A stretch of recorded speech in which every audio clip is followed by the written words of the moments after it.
Durant cet épouvantable génocide au Rwanda, des événements humainement extraordinaires ont pu se dérouler au milieu de tragédies absolument inhumaines. Ainsi, cette histoire d'une institutrice d'une petite école de brousse, située à mi-distance entre deux villages.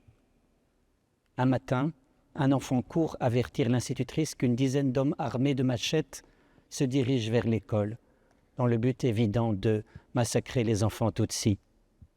La maîtresse garde son calme, elle prie, elle réfléchit quelques secondes, puis annonce à la classe une dictée, et un silence studieux s'établit aussitôt. Puis l'institutrice sort de la classe et se dirige à l'entrée de la cour suffisamment loin de la classe principale. Et les hommes arrivent excités, brandissant déjà des menaces.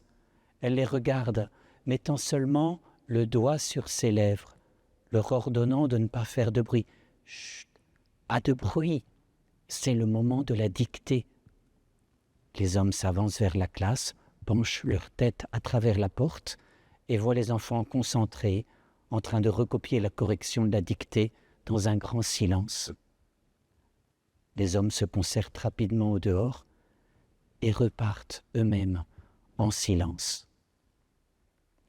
Cette histoire authentique, extraordinaire, montre que l'esprit peut agir dans une personne lorsqu'elle possède un véritable charisme d'autorité, comme cette institutrice exceptionnelle. Cette personne peut déplacer les montagnes, comme dit l'Écriture. L'esprit en elle agit pour éteindre toute violence. L'acte d'autorité peut porter tout son fruit, car il a été exercé durant des années par 1001 micro-décisions, où la maîtrise de soi a mûri et où l'humilité, la sagesse et la force ont appris peu à peu à s'entendre pour faire alliance. Je suis plein de gratitude envers celui qui me donne la force, le Christ Jésus, notre Seigneur, car il m'a estimé digne de confiance lorsqu'il m'a chargé du ministère.